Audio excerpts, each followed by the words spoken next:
You're listening to Reza Riffs with Keith Reza and Alan Lee, right here on LA Talk Radio. All right, guys, welcome to the show. Victor Pacheco's here. He's going to be the Nightwing to my Batman, and the great Edwin San Juan is about to enter via Zoom. Edwin, not Edward. It's going to be Edward. Wait, why'd you say Edward? It's Edwin San Juan. Play the playback. Thank you. It's already off to a good start. I was hot on that. You were super hot. You were so hot. I wanted to get in on it. Yeah, I know. Oh, man. Hey, Edwin. Hey, what's up, man? Not much. How are you? Thanks for having me, Keith. Of course. Edwin, this is Victor Pacheco. He's the Nightwing to my Batman. Oh, okay. The trusty sidekick. All right. I'm more of a Marvel guy, but I'll let that slide. Oh, okay, yeah. Okay, he's my Captain America to my Iron Man. Oh, okay, all right.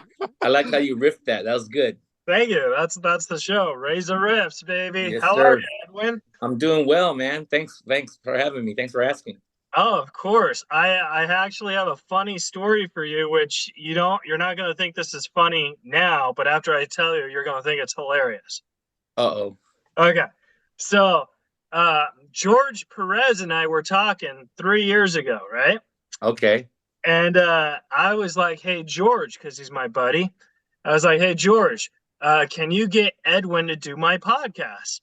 And George was like, no, dog, he's my best friend. He doesn't even do my podcast, like his George Perez thing, I was like, I bet you if Edwin sees, how many people have done my podcast, I bet you he'll do it. He's like, no, you're tripping, all that stuff. So I was like, all right, I'll make you bet. Whoever gets Edwin first gets a free lap dance because, he works at a strip club when he's not doing comedy. He's like, right. You're on. Then we had this thing because I asked your wife before COVID and she said, you're on. I was like, all right, I'm going to win a free lap dance. Then we had COVID and I didn't win because I heard like 6 months ago you did George's podcast. I was like, fuck. Well, I'll give you a lap dance. I'm just saying, like, maybe it's not funny, but I thought it was funny that, it took 3 years for me to get you, and he got you within, the COVID times, I guess. That's hilarious. Yeah. He's George is blowing up right that's now. the point. How do you know George? We do comedy. I do comedy, and our circles have run into him, and then I also go to the strip clubs. Oh, okay. It's a double whammy. Yeah. You'd be surprised the first time I saw him at a strip club. I was like, oh my God, another comic's a pervert too. And he's like, no, I'm the DJ. I was like, oh, great. Did you get a comedy discount? No, he's when he does his DJing, he's very serious. Like it's an art, He's just pressing play and pause, man. I know. He's like, he's like coming to the stage, Black Barbie, boom, chicka, boom. So, Edwin, how are you, pal? I'm doing well, man. I'm doing really good. I've been in Vegas now for the last 9 years in May. Yeah. I wanted to ask you, like, how because I think, to my knowledge, only you and Carrot Top are the headliners who have been at the same spot for longer than 3 or 4 years. Yeah, I mean, to have residency out in Vegas is it's for a year alone is tough, Yeah. But he's the king. I mean, he's been here forever. Yeah. But 9 years is a long time. For me, I look back, it just went by so fast. So I was like, oh my God. Yeah. Which year was your favorite year? The pandemic year where I didn't have to work for a whole year. But after the pandemic, I had to go back to working every day again, and it was rough, man. I felt like a pre-retirement, but then now you had to go back, come out of retirement type thing. Yeah. How was the Vegas scene when the pandemic reopened? Like, was it like back to normal, or was it like, let's not do it yet? Or Yeah, it was kind of weird because there was like you had to be like 25 feet from the crowd, and then they had to space everybody out, and everyone was wearing masks. It just really wasn't conducive for stand up. yeah. But we still made it happen. You know, the shows were at half mast; they weren't full. But it was only maybe like about 3 to 5 months or something like that. It lasted like that, and then it just went back to normal. Yeah. I think everyone we're like, okay, we're either gonna get vaccinated or tell everybody we're vaccinated. Yeah, I mean, everybody I knew was getting fake vac cards, right? So they can go to events. You could buy them for $100. I mean, this is how crazy it was. Remember in the olden days where you would buy a fake ID? Now you buy a fake vaccination card. Yeah, right. It's wild. And then people were getting trouble, getting caught by it, and they're just acting like, "Oh no, I didn't do it." Yeah. But now it's a big joke, right? People wearing masks and everything. It's like, did that really help or do anything? Like, I mean, I feel it did. I mean, I still wear a mask if like I feel not safe. You know what I mean? Like, I mean, I don't know if you've ever done some shows with George Perez, but man, he works at a strip club, and you gotta have a mask on that. You know? he does so much cocaine that he doesn't need a mask, bro. His mask have holes in it right there, so he can still do his lines. Like every time I see George Perez, I get a drip. Like I'm ready to do some coke too. Secondhand. Now, Edwin, so you're at the Planet Hollywood, right? And yeah, I'm Planet Hollywood at the V Theater. Oh, nice. So do the celebrities go there since it's the Planet Hollywood, or like how is that working? I mean, throughout my whole time here, there's been a few celebrities that come through, but I mean, like who I'm trying to think. Jim Plunkett came through. Some of the wrestlers, Frank Mir came through, but it's just by chance. I don't think they know I'm there. Just come into a comedy show, and all of a sudden it's like, oh, I get to meet these people. Yeah, you know. But they used to have a Planet Hollywood in LA, but it was a restaurant.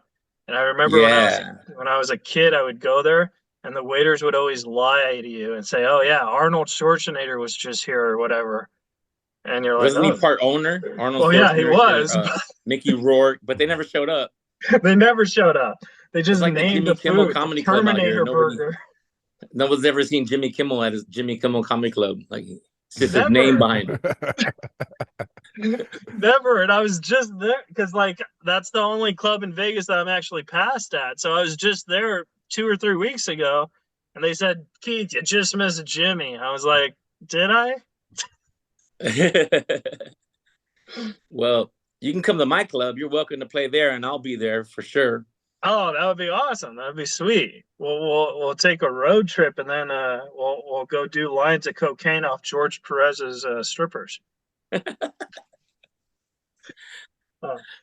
So Edwin, I wanted to ask you because like you were one of the first Filipino comedians to really like start a pave way for other Filipino comedians. And what was that like when you were first starting? Because like it was pretty daring stuff, you know? I mean, I felt comfortable with it. I mean, there were no Filipino audiences for me to perform at because they didn't even know what stand-up was really. So I was doing mainly Latino rooms and Black rooms. Yeah. But for me, it was the crowd looked at it like a breath of fresh air because they were used to seeing just white comics, Black comics, Latinos. So here I am coming in from a whole different point of view and perspective. And they were like, damn, they got Asian Mexicans now. Like they didn't even know what Filipinos were. Yeah. They were like, that Asian Mexican dude was funny. And I was like, oh, whatever. Don't they say that the Filipinos are the Mexicans of the Asians? Yeah, but except we have car insurance, so. You got me there. You got car insurance. I just canceled my policy in late January. Fuck. Yeah. And we don't have as many kids, I guess. Yeah. These are smart. You guys just popping them out, man. Let's just prove our machismo. That's true. The more kids, the more straight you are, man. Don't matter if you have a boyfriend on the side, dude. I only have one kid, and it's hard. I think when you have more kids, they end up watching each other, so you don't have to do shit. Oh, that's the whole point of of being Latino. Yeah. Edwin, I thought you had 2 kids. I have a stepdaughter. Well, that's So still okay. That counts. That counts. Yeah, that that counts. counts. That I mean, counts. she's in That Texas, counts. so That I don't doesn't really, count. I That don't does really, count. I haven't really raised her as much. She's living in Texas, so. Yeah. But it counts. I don't count her on my taxes. So I guess it doesn't count. Word matters. It's just like, hold on, does it count? Does it not I gotta count? ask my dad if I count him on his taxes. Then that's an interesting point. Keith is about to get wrapped up in insurance fraud for for claiming independent when you're being claimed as a dependent from your dad. That'd be fucked up. Well, are you taking care of your dad now? Is that what it is? No. My dad he's I'm his stepchild technically, but I consider him my dad. You know what I mean? Oh, okay. Yeah. So, but interesting that you said that because for example, Victor's Latino. I'm white, but I also have Latino in me. So I do well in Latino clubs, but I do terrible in black clubs. Oh, really? Why is that? Black clubs are the best. Yeah, I love black I clubs. feel it's because I'm too white. Like everyone thinks I'm like a racist or something. I don't know.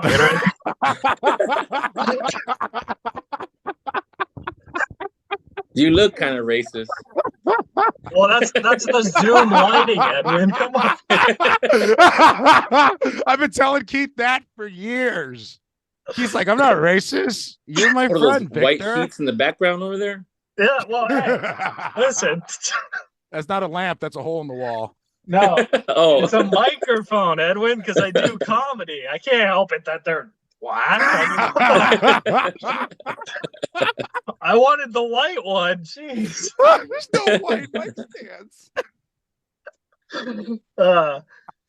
So Edwin, I wanted to ask you, who were the guys when you started that, that took care of you? Because you seem to take care of a lot of comics now that you're a headliner, but I'm sure when you started, there were some guys who took care of you, like pay it forward. Definitely. Yeah, the reason why I take care of a lot of comics out here is because I was always taught by those guys to pay it forward. Yeah. Because fools I started with Jeff Garcia. Oh, I love Jeff. Willie Barcena, Felipe Esparza. I mean, Gabriel Iglesias, first person to take me all around the world to do comedy. Yeah. And then from there, I just branched off, started meeting people like Russell Peters and just Alonzo Bolden, Ralphie May. A lot of those guys, they shouted me out on their specials. Ralphie has a bit where he's smoking weed with Jesus, and he tells Jesus he gets his weed from Edwin San Juan. Oh, my God. I heard that. That. You heard that, right? Yeah. Huge Ralphie May fan. And also, I just want to just say for the record, I opened for Edwin for a weekend in Sacramento, and Jesus Christ, we tried to pay for the meal, and Edwin's like, nope. And Edwin's just super generous, and not just with the food, because as a fat fuck, that's the first thing I'm going to mention, but also with the wisdom, because we were talking after, and you were very generous because I had as the host, you invited me over to the comedy condo, and you were very, very cool and generous and just awesome with the advice you were giving, and just really cool.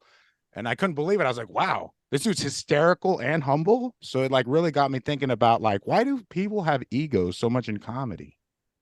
Oh, you're making me blush, man. Yeah. Edwin, does this ring a bell? Because when I introduced you, must you guys not have acted been like he must not have been that funny because I don't remember that shit at all. No, I remember. I remember we smoked a lot of weed, I believe. I was trying to leave that part out, to sound like a gentleman. I was like, we're up to 5 o'clock in the morning.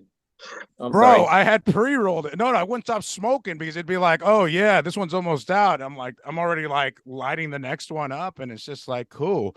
It's you were giving me all this knowledge about comedy, and I was asking you questions about just how to write an hour, how to write a headliner set, and it's just you were very, very generous with the information you're giving me, and no bullshit, no filler. It was really, really awesome. It felt really good. It felt oh, cool. You're no ego. How come I'm dealing with all these assholes that are regional headliners, right? And by regional headliners, I mean 20-minute sets at the end of the show after a 20 comic show. And I don't know, they got this humongous ego. So how do you separate yourself from being so humble? How do you do that? Because I tried to do that. I think it's a credit to you, actually, because I don't really just spit out information and knowledge and tips to people unless I really feel like they're receptive to it. You know, I'm not going to throw out stuff to deaf that's ears. Not George Perez's.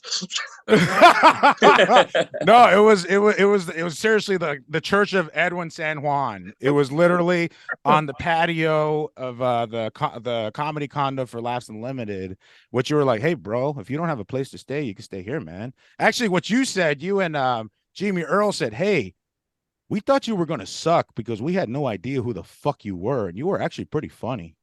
And I was just like, thank you.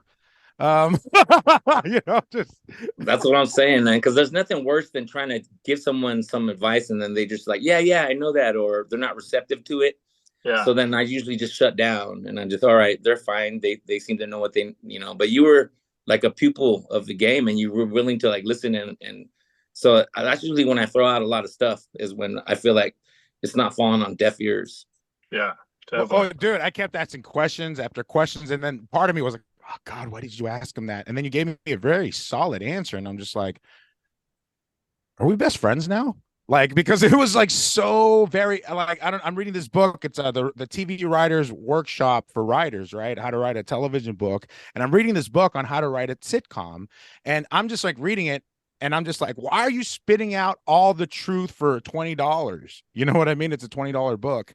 And so like, I mean, like you said, it wasn't landing on deaf ears. So yeah, so I guess you're very selective about who you give that advice to. So I'm very, very, very blessed to have heard that because I have internalized that advice and have used it for my benefit. That's gotten me on bigger shows than, you know, I would have normally been on. So, you know, thank you. That's awesome. So when you get to a certain level, you got to pay it forward also. And then, you know, help people out too.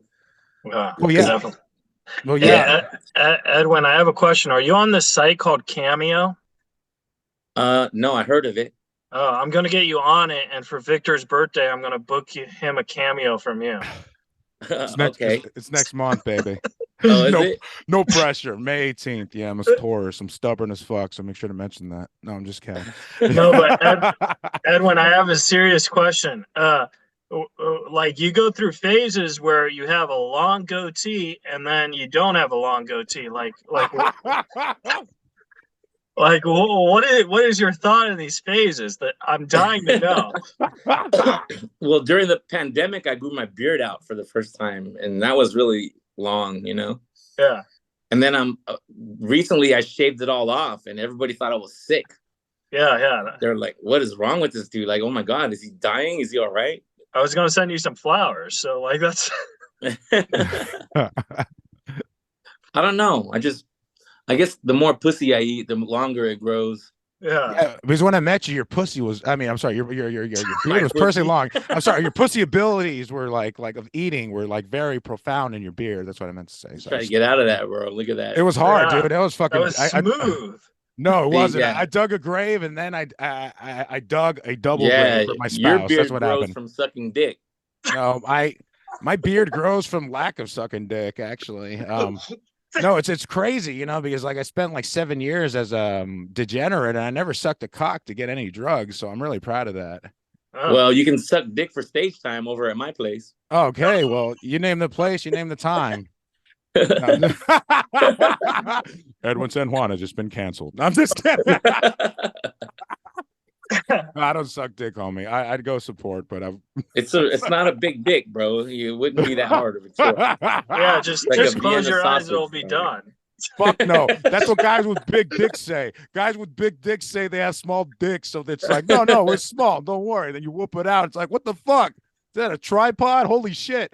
And it's like, no. It's just, no, this is small for me. Dude, how many dicks have you seen? The way your story's saying. Bro, I'm Mexican, dude. I've been to the YMCA in the gym a bunch of times. It doesn't look like I have, but I definitely have been to the YMCA a bunch of times. And the Mexican gyms are the gayest gyms you've ever been to in my life. Yeah. Oh, really? Have you been to a Mexican gym? No. Mexican gyms are crazy, dude. Like my I didn't dad know they had Mexican gyms. Okay, fine. They're called cartel gyms. Oh. They're cartel gyms, okay? I'm not making this up. I'm in 7th grade. I was working out because, you know, I was trying to get laid as a 7th grader because I was smart, right? But like my dad was hanging out with this dude named Chichis, which is Spanish for chichi, which is Spanish for titties, because this guy had titties. His name was Chichis. Chichis, yeah. Chichis Christ. Chichis Christ. No, it's Chichis, and he was a drug dealer. And so like he would always like ask me how big my dick was and why was I always under a towel. And I'm like, I'm in 7th grade. What the fuck? any rate, this guy fucking like pretended to be my dad and was telling me that my biological father is my mother. And he's telling me this as a seventh grader. It was fucking hysterical, but like I wasn't scarred by it. I was just like, I was scarred when he got deported. It kind of reminds me of that time when I was in an all-black gym, right? And so I'm there, right? And I was like, what time does the show start? The show? Jesus Christ. Edwin, I wanted to ask you, how did you create and how did you sell slanted comedy? Like, what was your inspiration on that? Well, I was booking the Latino rooms for the Improv at that time, and then they offered me to have my own night. So then I wanted to do an Asian themed show, but I just they wanted to do Wonton Wednesdays, and I was like, oh my god, are you kidding me? There's too much. So I just went with slanted. I guess because it's just the eyes are slanted, but then you can always look at things from a slanted point of view, a perspective, just a little take on how we see things. Right. So it kind of took off. And the next thing you know, I was doing Brea, Irvine, Hollywood. I was doing like all three of the improvs and doing the slanted comedy shows there. And then I was having big names come in, but it wasn't, sometimes I was the only Asian on the show, but on one show, I could have like Alonzo Bolden, Ralphie May, Willie Barcena, Jeff, and Felipe. Like it wasn't just like you go to these Asian shows now and it's every comic's Asian. And it's like, it's almost like when you see an all female show, it's like you need to mix it up, bro. Anything all one thing is not good, I think. Oh no, definitely. It's kind of like, I love Dat Fam. I'm a biggest Dat Fan fan, but it's like whenever I go see a Dat Fan show, I see 100 openers, and then I see Dat Fan for 10 minutes. I'm like, yeah. I was like, we could have just chatted on the phone, Pally. It is. And have you seen his flyers? They're crazy. Oh, yeah. I can't even name one person on that flyer besides Dat Fan and entire friends. Yeah. Everybody on Facebook, on the show. No, Dat's a great guy. I wanted to go back to the Asian shows, man, because I got a guest spot on an all Asian show with an all Asian crowd in San Francisco. It was like called Crazy Funny Asians. All right. That instead of Crazy Rich Asians. Yeah, right. So it was a play off that, and so I got a guest spot, and it was fucked up for the Asian comedians because I feel like they were held to this high regard, to this high standard, where they were like, the audience was like, you should have been a doctor. What are you doing on stage being a clown? And as soon as I get on stage, they were laughing their asses off, and I'm just like, man, you guys are kind of racist for being fucking Asians and shit. And they laughed at that, and it was pretty funny because I just didn't know that Asians were holding Asian audiences were holding Asian comedians to a higher standard. Oh, is that true? I think so. They want us to be doctors or nurses or whatever, and you step out of the engineer and you do comedy. It's like they're like, what is that? Yeah. Well, my parents were okay with it as long as I had something to fall back on because they just didn't think I was gonna make it actually. Oh, so really? Yeah, but as long as I had a degree and I had something to fall back on, they were 100% supportive. But they never showed any kind of oh, you shouldn't do this, or anything like that. I mean, I actually took my mom to Hawaii on Valentine's Day to do the Laugh Factory out there, and she loved it. She actually, and it wasn't really until her friends from church saw me on TV and they were like, "Oh, your son's famous, or he's a comedian." So my mom started jumping on board with it and okay, maybe you got something there. Well, maybe she was just excited because you left her in Hawaii. It was great, man. It was pretty awesome. But the thing about slanted comedy, when I got to do it on Netflix, they didn't want to approve the name because they felt slanted was offensive. And that was around the time when Miley Cyrus was doing that thing with the whole, I think it was she was in Asia and do a slanted eyes to some basketball team, and she got flagged for it. Oh, right. So they changed the name to Pacific Rim Comedy. That's lame. That's lame. It sounds like a porno. Edwin San Juan's Pacific Rim. Like I was gonna show my purple ass on TV. Did you approve the second name change, or did you pitch in another name? No, they just kind of did it last second. They said we had to change it to that. But it worked out because when it showed up on Netflix on TV, it just said Edwin San Juan presents. So you didn't even really see the name. Yeah, yeah. So maybe in a way that was probably better, right? Yeah, and then I end up selling it to my promoter, Black Mike. He's doing it now. Actually, they're still doing slanted comedy. But I remember meeting Molly from San Francisco. She's out of Live Nation. Molly, she saw me and she was like, "Oh yeah, I know who you are, slanted comedy." And then it kind of struck a nerve with me. Like, I don't want to be known as slanted comedy. I want to be known as Edwin San Juan. Yeah. So I was like, well, I'm just trying to move on from that and just work on branding my name versus the slanted. But it was also a great thing that you created. So like that's kind of cool too, you know? Yeah, I'm all for it. All the people that were on the show were people that backed me up when I was doing the nights anyway. So it was really cool. Like I gave some people some of the first TV spots, like Ron Jotzel, yeah, Bernadette Belantas, I think Joey Gila. A lot of those guys never did TV yet. Yeah. TV, like I've never I've done bullshit TV, but not real TV. You know what I mean? Right. Like bullshit TV where like only people on the YouTube saw it. You know what I mean? But not like real TV where like everyone saw it. So I don't know. I feel that TV has kind of like lost its power too. I think people care more about TikTok and stuff. You know? Totally. Remember when Tonight Show? If you did Tonight Show, that was it. That was like career changer. Yeah. Yeah. Now it's like you do Tonight Show and you're still like still struggling to pack rooms out. You do the Tonight Show if everyone's just like, is Jimmy Fallon really nice?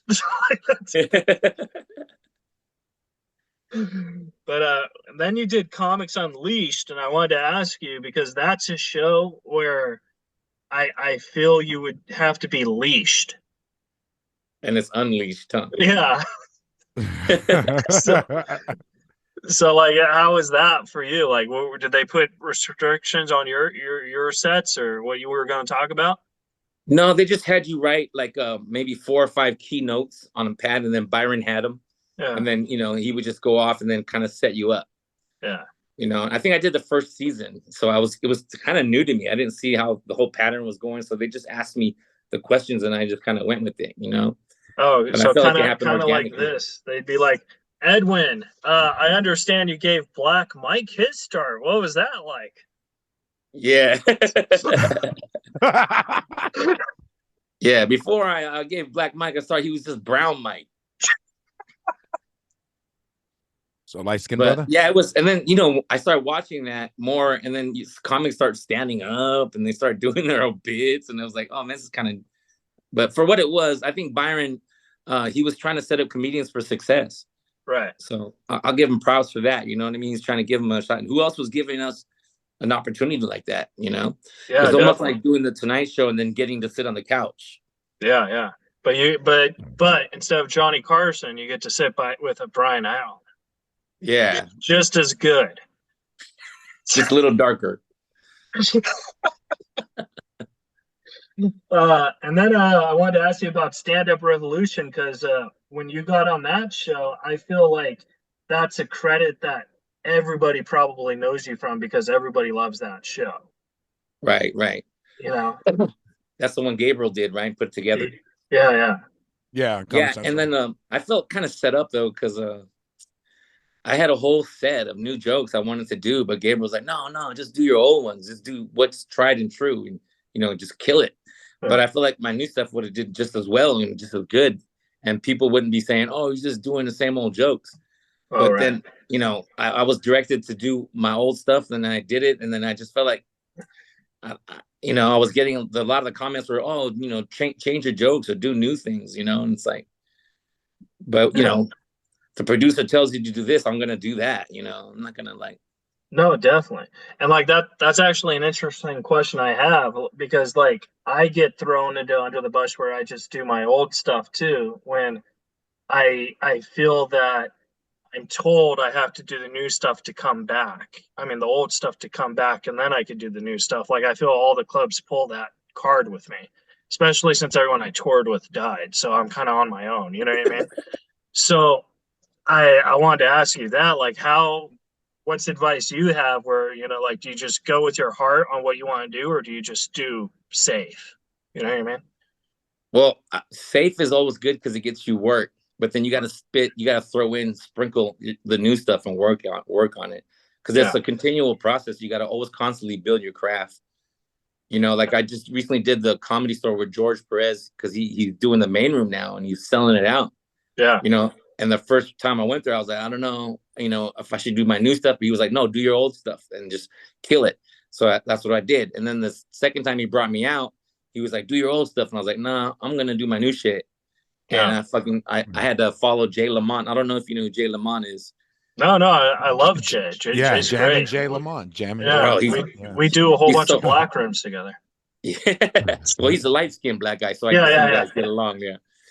But he's he's hard to act to follow, man. He's getting the crowd all riled up, and with the songs and all that stuff. So I was kind of nervous, but I just did my new shit, and then I hit off, and it set the crowd back in the format of like joke telling. So then, the comics after me, like Willie went up after, and Felipe, and it got people back in track of joke telling.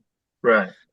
So I mean, I was proud of that. Like, it's tough. People tell you, oh, you're just doing the same jokes, but you got to step out of it and work on new stuff. No, definitely. I wanted to ask you, because now you've been a headliner for 20 plus years. Like, do you have that fear of when you follow? Like, do you have a fear of saying, "Oh God, I have to follow Felipe or whoever"? Or do you just not even care about it anymore? You just do it.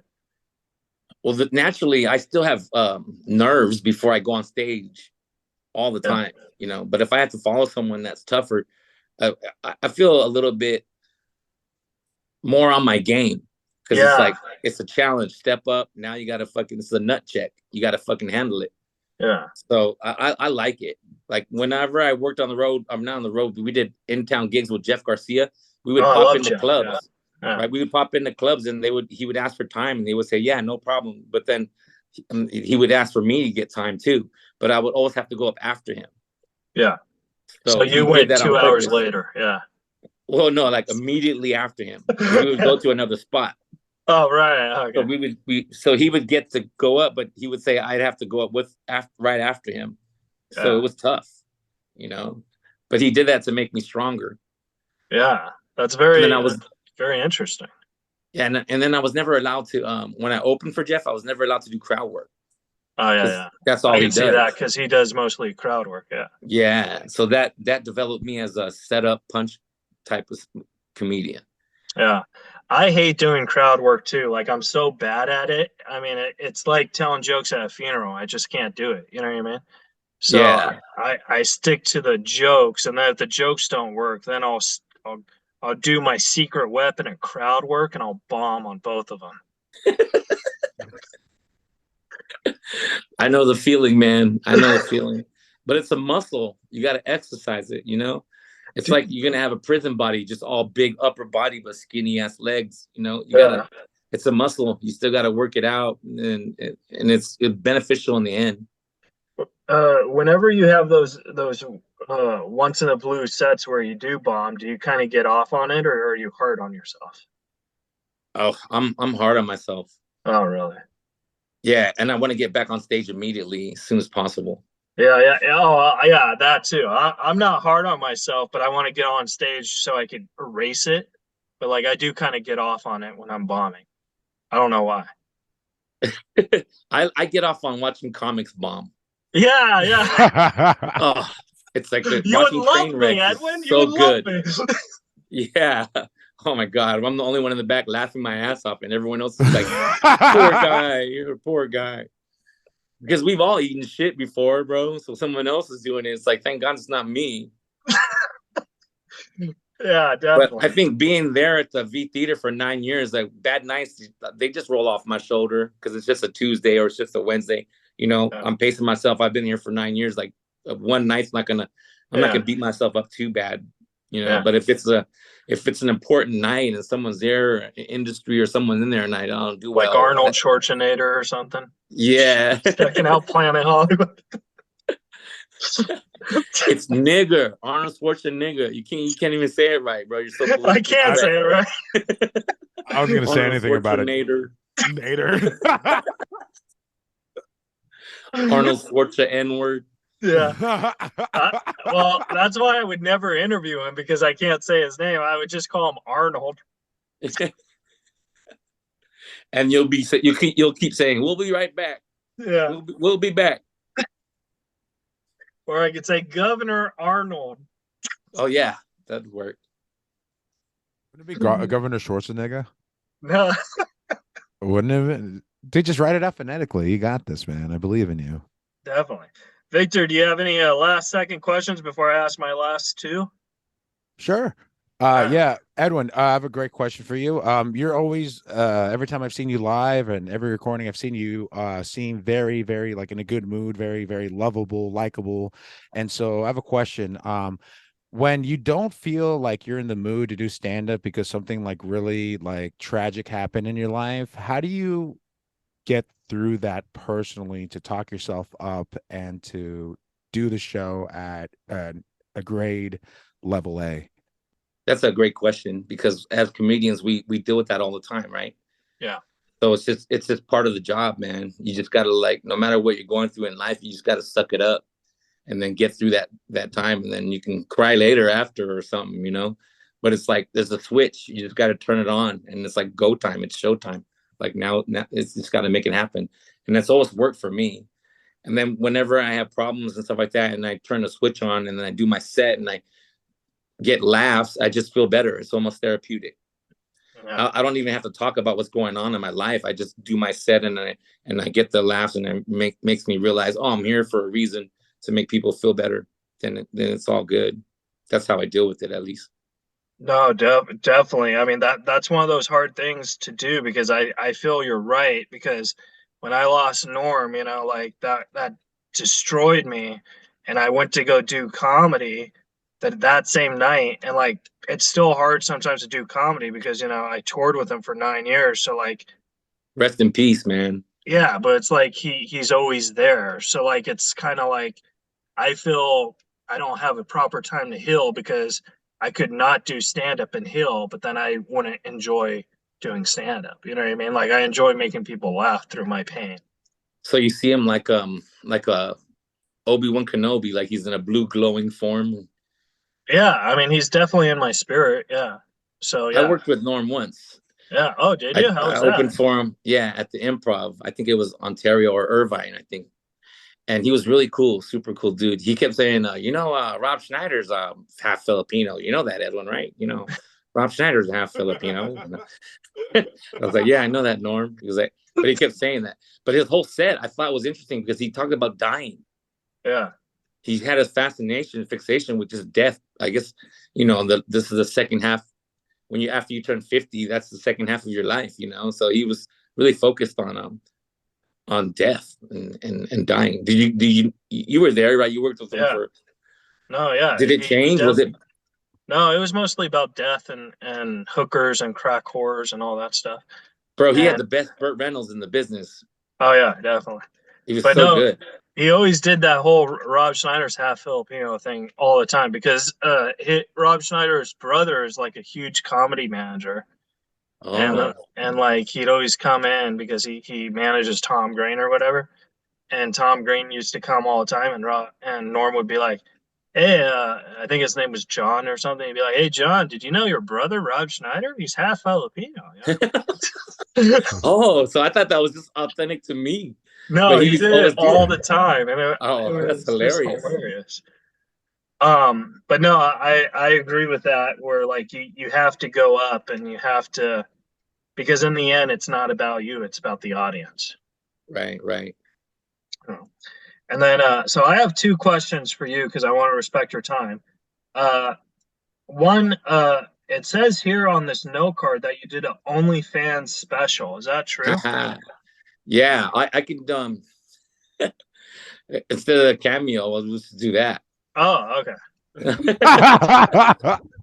Plug it. That's a Victor. Oh. You better be shirtless. I'm just kidding, man. Whatever you want. So that's not true. You didn't do an OnlyFans special. I did do an OnlyFans special. They presented it to me and offered me if I wanted to do it, and it was nothing about nudity. I guess they're trying to break away from that whole format of it, and they're doing they're doing roast now on OnlyFans, and they're doing comedy specials. But I mean, I took it. They offered me $5,000 to do like 15-minute set. I was like, all right, you know. Oh, that's cool. Nice. So yeah, and it created content, and I mean, they released a clip, and it's got over 100,000 views. It's kind of helped my my social media presence a little bit. Oh yeah. I'm not showing any nudities. You have to check my wife's OnlyFans if you wanted to see that. But. Yeah. Well, that's a good way to plug you both by plugging that. You know what I mean? Yeah, just don't really plug my wife, but yeah. No, you're. I will say this about your wife: she's very sweet, because I think she was surprised that I wanted to interview you instead of her.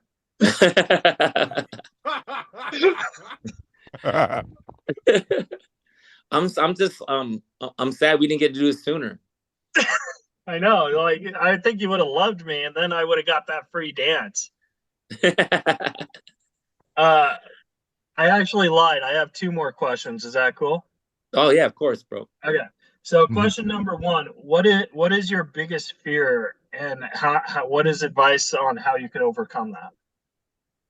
Well, I think one of my biggest fears would probably be like losing residency. Right. But I'm almost coming up on 10 years, and realistically, you can't think it's going to last forever. Right. You know, so I got to prepare myself to what's beyond this residency and working towards my future.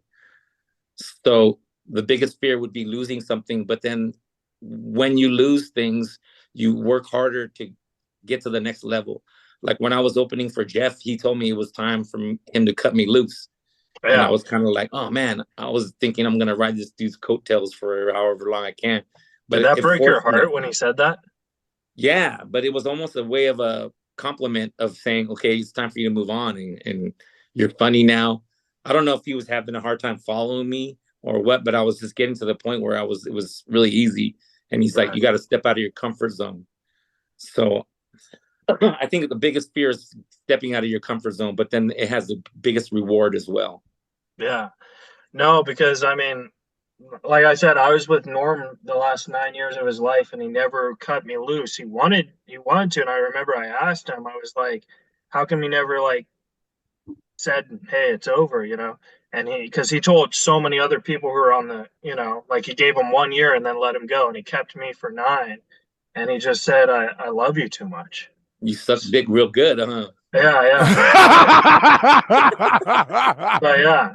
But like, yeah, but I mean, like, I thought that was like the most hardest thing, because it's hard to let go of that, you know? Yeah, that's awesome, bro. That shows that he liked you a lot, you know? Yeah. Plus, I sucked his dick good, you know? It's the whole tickling the balls as you like, you know, it's Edwin, don't give away all the secrets on Razor Rips. I can't, come on. I have to edit that out, because now everyone's going to know, oh, that was my secret.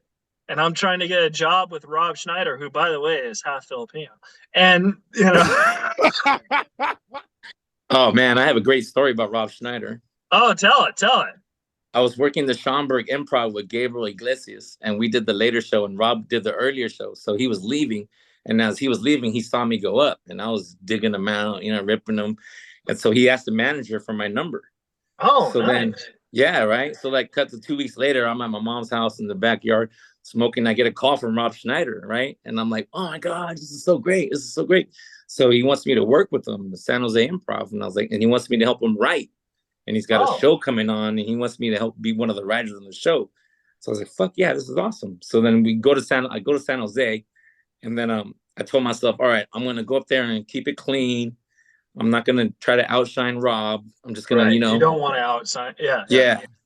But fuck, I fucked up. I outshined him. I was being dirty. I seen him look backstage. He was pacing back and forth like, fuck, man, like, what's this guy doing? And then I fucked up his intro. I forgot his name. So ripping so hard. And in my mind, I just kept thinking of Adam Sandler's friend. I couldn't think of his name. And then someone yelled out, Rob Schneider. And I was like, oh yeah, Rob Schneider. And then that was it. I never Did you say, by the way, he's half Filipino? he told me after the show, I don't have to be so dirty and, this and that. So the rest of the week I finished off. I was clean and I didn't forget his name. I didn't fuck up, but it was done already. Like he stopped calling me. I didn't get any more work from after that, but it was a lesson learned. Definitely. Yeah, definitely. I've heard stories that he cuts his openers if they do better than him. So in a way, it's like I love Rob Schneider. I've never met him, but I would love to have him on this podcast because he's half Filipino.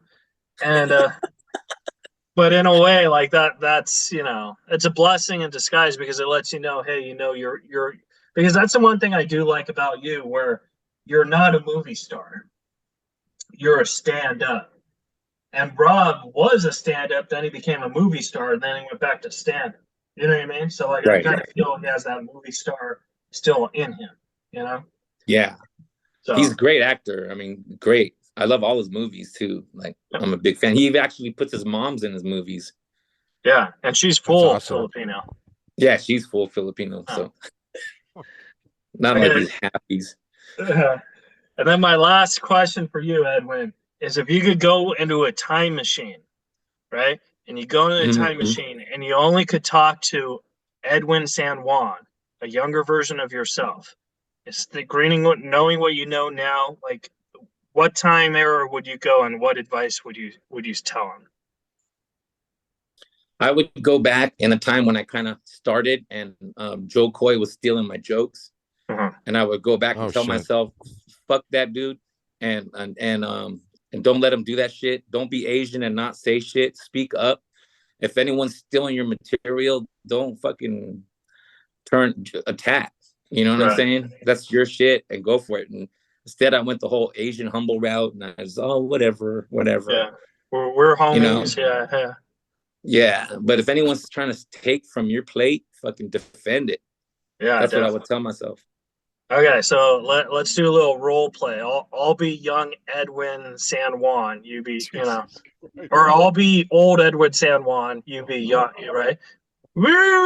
Hey, Edwin, if you see Joe Coy, fuck him up, man. He's gonna take your jokes and he's gonna make a really bad movie called Happy Easter or some shit. Don't see it. Bro, I love you, man.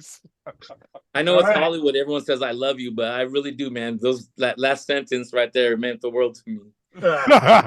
You're welcome anytime in my place, bro. If you're in Vegas, let me know. Definitely. Even your Mexican sidekick, he can come too. All right. Yay. Oh, yeah.